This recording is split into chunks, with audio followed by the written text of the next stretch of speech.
Hello guys, next episode के start से पहले आप लोग मेरे चैनल को सब्सक्राइब कर देंगे। इस सब नेक्स्ट एपिसोड को स्टार्ट करते हैं। यहाँ दिखाया जाता है जो बाहर जाने लगता है पर उसको आगे से नहीं रोक लेती और कहने लगती है कि मैं तुम्हें अप्रोच करना चाहती हूँ, मतलब मैं तुम्हें लाइक करती हूँ। बट वो तो उसे साफ साफ मना कर देता। वो कहने लगती है कि अगर तुम्हारी गर्लफ्रेंड है तो तुम यहाँ पर अकेले क्यों हो, या तो फिर तुम दोनों का ब्रेकअप हो गया है। यानी इस बात पे कहता है कि नहीं। इतने में उसका फ्रेंड आ जाता है अंदर, जो कहने लगता है कि बड़ी तुम उठ गए हो। लेकिन उसे पूछने लगती है कि इसका मतलब तुम दोनों का अभी ठीक से ब्रेकअप नहीं हुआ। तो वो कहने लगता है कि हाँ। इतना ही कहता है तो उसका फ्रेंड उस लड़की लिन को वहाँ से ले जाता है। बाहर जाने के बाद भी वो कुछ नहीं बोलती, बस स्माइल करके वहाँ से चली जाती है। घर पर आन दिखाई जाती है जो सोची होती है कि वो किस तरह लाइफ को यान के साथ एंजॉय करती थी, वो किस तरह उसको तंग करता था। इसी चीज को याद कर रही होती है लेट कर। और जब उठती है तो उसको पेजन का मैसेज आता है जो उसे भाई बुला रहा होता है कि हमने काम के बारे में बात करनी है, कोई और बात नहीं मैंने तुमसे करनी। अब ये मैसेज देखने के बाद वो भी उससे मिलने के लिए चली जाती है। वो काम के बारे में बात कर रहा होता है, कह रहा होता है कि अभी तुम लोगों के लिए यही बेहतर होगा कि तुम लोग एक सर्वर बाय कर लो। पर आन इस बात के लिए नहीं मारी होती है, कह रही होती है कि मुझे पहले तो उस इंसान को ढूंढना है जिसने हमारी चीजों को हैक करवाया, मेरी गेम को हैक करवाया है और मुझे सस्पेंड भी करवा दिया। पर वो उसे यही एडवाइस दे रहा होता है कि तुम्हें इन चीजों में पढ़ने की जरूरत नहीं है, अभी तुम्हारे पास टाइम नहीं है और तुम अपने टाइम के मुताबिक चलो। और फिर उसे कहने लगता है कि मुझे तुम्हारे और ईशा के बारे में पता लगा, मतलब यान के बारे में। तो वो कहने लगती है कि अभी मैं पर्सनल मैटर्स को इन बातों से दूरी रखना चाहती हूँ। तो पेजर वहीं पर चुप हो जाता है और फिर उसे कहने लगता है कि मैं तुम्हारा साथ तो नहीं दे सकता कि तुम उस चोर को ढूंढ लो, पर मैं तुमसे बस यही कहूंगा कि जो तुम्हें ठीक लगे ना बस वही करना, एक चीज के पीछे पड़ने की जरूरत नहीं है।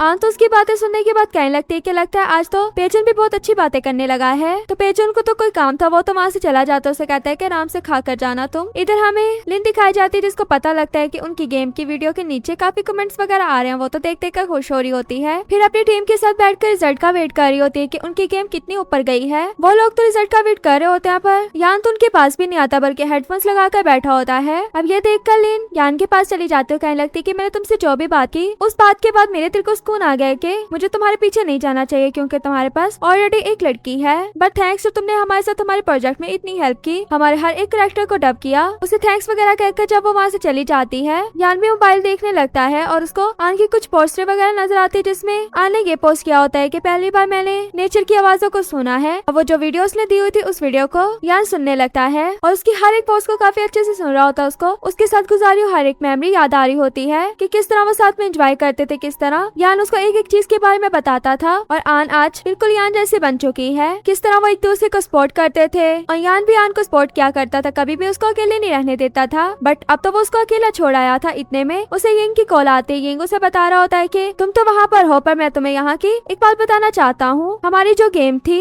वो हैक हो चुकी है। ये सुनने के बाद तो यान काफी परेशान हो जाता है और वो उसे बताता है कि आन को भी सस्पेंड कर दिया गया है उसी गेम की वजह से, क्योंकि वो हैक हो गई। तो दूसरी तरफ लिन का इंटरव्यू चल रहा होता है गेम के पॉपुलर होने की वजह से, और यान जो अपना सामान वगैरह पैक करके वहाँ से निकल जाता है। जब एयरपोर्ट पहुंचा होता है तो उसको उसके फ्रेंड की कॉल आती है जो उसे कह रहा होता है कि तुम कहाँ पर हो। यान उसे बता देता है कि मैं वापस जा रहा हूँ। तो वो कहने लगता है कि क्या मतलब वापस जा रहे हो। तो वो बताता है कि मैं अपना काम वहीं पर जाकर स्टार्ट करूंगा, तुम लोग अपनी गेम के लिए आप कुछ और ढूंढो, बेस्ट ऑफ लक। एक ही गेम का मेरा काम था, वो मैंने कर दिया। इधर आन दिखाई जाती है जो चुप करके बैठी होती है, तो उसकी फ्रेंड उसको बताने लगती है कि ये एक ब्लू बर्ड के नाम से एक गेम है, मुझे लगता है कि इसकी डबिंग ईशा ने की है, जहाँ तक मुझे उसकी वॉइस लग रही है। अब आन भी जब उसकी डबिंग को सुनती है तो उसे पता लग जाता है कि ये यान ने ही की है और उसे काफी अच्छा लग रहा होता है सुनने में। उसकी डबिंग को सुनने के बाद वो भी यान के घर पर पहुंच जाती है। यान के पूरे घर को साफ कर रही होती है। जब उसकी बेडशीट ठीक करी होती है तभी उसको उसकी पिलो के नीचे से वही वाली बुक्स मिल जाती हैं जो बॉक्सर लाइब्रेरी में जाकर पढ़ा करती थी। इधर यान दिखाया जाता है जो पहुंच के आता है, उसको आगे से लेने के लिए शन आता है। शन और दोनों बातें करते हुए जा रहे होते हैं। शन कहता है कि हाँ फिर अगली बार कहीं चले जाना, तुम्हें क्या लगे, तुम्हारा स्टूडियो तो मैं संभाल लेता हूँ ना, जो भी तुम काम पकड़ते हो। उसे तो उसकी बातों से जरा फर्क नहीं पड़ रहा होता, वो तो स्माइल करके उल्टा जा रहा होता है। आन जो उसकी बुक्स को ओपन करके देखती है तो उसमें वही वाले नोट्स वगैरह मिलते हैं जो वो लिखा करती थी। उसे इस बात का नहीं पता था कि आगे से जो उनका रिप्लाई करने वाला कोई और नहीं बल्कि यान था। उसे अपना हर एक टाइम याद आ रहा होता है जब वो लाइब्रेरी में गई थी, उसे बुक नहीं मिल रही थी, वो बुक किसी और के पास नहीं बल्कि यान के पास थी। बट उसे पहले की सारी बातें याद नहीं थी और जैसे उसे बुक में नोट मिलता था तो वो भी उस नोट का आंस देती थी। इसी तरह दोनों की आपस में बात हुआ करती थी और ये सब अभी आन देख ही रही होती तो उसे फील होता है कि कोई तो आया है घर पर। जैसे उठकर जाकर रूम से बाहर देखती है तो कोई और नहीं बल्कि यान आया होता है। अब यान को देखकर आन उसी बुक को ऊपर करती है और कहने लगती है कि तुमने इस बात के बारे में मुझे पहले क्यों नहीं बताया कि तुम मुझे इतने टाइम से जानते हो। पर यान तो आन को रोते हुए देखकर उसके गले लग जाता है और उसे कहने लगता है कि मेरी हिम्मत नहीं होती थी तुम्हें बताने की, ना ही तब ये हिम्मत होती थी कि मैं तुमसे जाकर बात करूं, बस हमारी आपस में बात इसी से हुआ करती थी। और फिर तुम पता नहीं कहाँ चलेगी, तुम कभी नजर नहीं आई मुझे, और उसके बाद जब तुम मुझे नजर आई तो तब तुम्हें मैं याद ही नहीं था था कि मैं कौन हूँ और सॉरी मैं यहाँ पर तुम्हें अकेले छोड़कर चला गया। मैंने बहुत ही इमेच्योर वाली हरकतें की हैं, प्लीज मुझे माफ कर दोगी। आन तो रो रही होती है, उसके आंसू को साफ करी होती है, कहने लगती है कि तुम्हारी जाने के बाद मुझे पता लगा है कि प्यार और काम को किस तरह साथ में चलाया जाता है। तुमने तो प्यार के लिए अपने करियर को ही छोड़ दिया। मुझे तो लगता था कि मैं तुम्हें फेस नहीं कर पाऊंगी, तुमने मेरी वजह से ये सब कुछ किया। और फिर दोनों एक दूसरे को किस कर लेते हैं। इसी किस में इनको अपना हर एक टाइम याद आ रहा होता है जैसे इन दोनों ने एक साथ टाइम स्पेंड किया था। और इनका रोमांस तो स्टार्ट हो जाता है। मॉर्निंग में यान आन के साथ सोया होता है पर आन को नहीं उठाता बल्कि उसके पास से चुपचाप उठकर चला जाता है। बाहर जाकर बैठकर अपनी बातों को रिकॉर्ड करने लगता है कि 23 अप्रैल को मैंने इसको फर्स्ट टाइम देखा था स्कूल में, बट मुझे तो लगा था कि वो मुझे देखकर स्माइल कर रही है, पर वो तो अपनी फ्रेंड को देखकर स्माइल कर रही थी। तब से मैं हर एक मौका ढूंढता था इससे बात करने का, पर हमारी कोई भी बात नहीं होती थी। और फिर हमें यान की साइड के सब कुछ दिखाया जाता है कि किस तरह वो उसके लिए नोट्स वगैरह लिखता था। यहाँ तक कि एक दफा तो उनकी आपस में टक्कर भी हुई थी, पर दोनों ने एक दूसरे पर ज्यादा गौर नहीं किया था। यान ने तो उसे मुड़कर भी देखा था पर उसने नहीं देखा, और यान तो उसके एग्जीबिशन में भी गया था, वहाँ पर भी यान ने उसे नहीं देखा था। इन सारी बातों को वो रिकॉर्ड कर रहा होता है। एक दफा तो उसने नोट के थ्रू